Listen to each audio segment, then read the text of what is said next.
It might only have been a league game at the start of the season after a hugely long layoff, but Galway have definitely kind of laid down a marker for the season with a 5-34 to 116 win over Westmeath.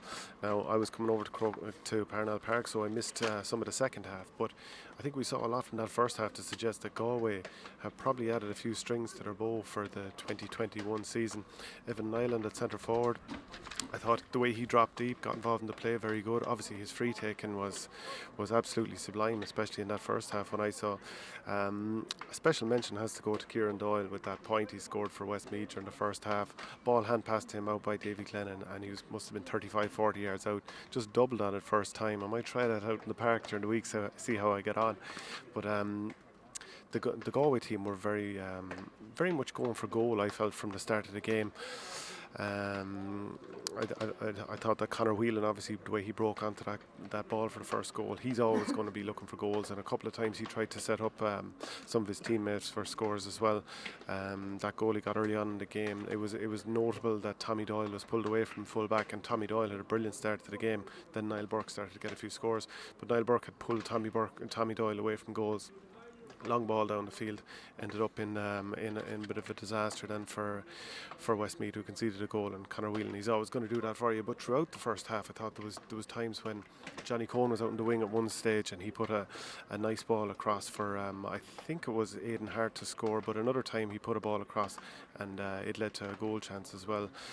There was a big difference in the physicality between the two teams, and I think this is something that Westmeath have a lot of catching up to do. Can they physically keep into a team like Galway for even like 35 minutes? This game was pretty much over after about, I think once Niall Burke got that goal, just capitalising on Conor Whelan had won a turnover, gave it to Brian Kincannon, his shot was stopped, and then Niall Burke knocked it home, pulled in the rebound, and it was kind of 2-7 to 6 points. And then it was at that point that it just became one-way traffic and a little bit dispiriting for Westmeath, and ultimately they had a couple of tough losses last year.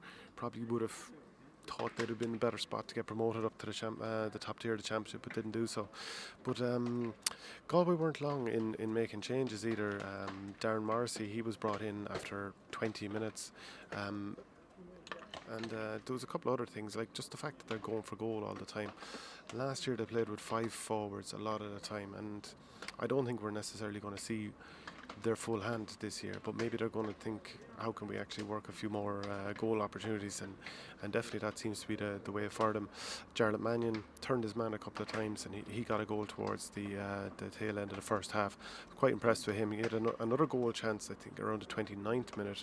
He soloed through. That was the time that Johnny Cohen actually centred the ball, now that I think of it, and Mannion went through. He had a chance to bury it into the back of net, but ended up putting it over. But overall for Galway, I think no matter what they did, so long as they were winning the game, how much are you really going to know about yourself after a game like this? But definitely to score 5-34 lays down a marker, lets people know that they're serious. They've looked to have found one or two players. I think Evan Nyland, everyone saw last year that he's going to be a serious proposition. Fintan Burke really impressed at wing back, and he's probably. I was just thinking earlier about the half back line options that Galway have for this year, and it still is pretty much arguably the most important line of the field. Are they going to leave Dahi Burke in full back?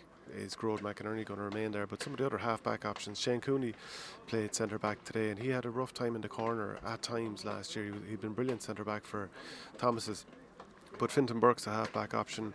Obviously, Pádraig Mannion is an option.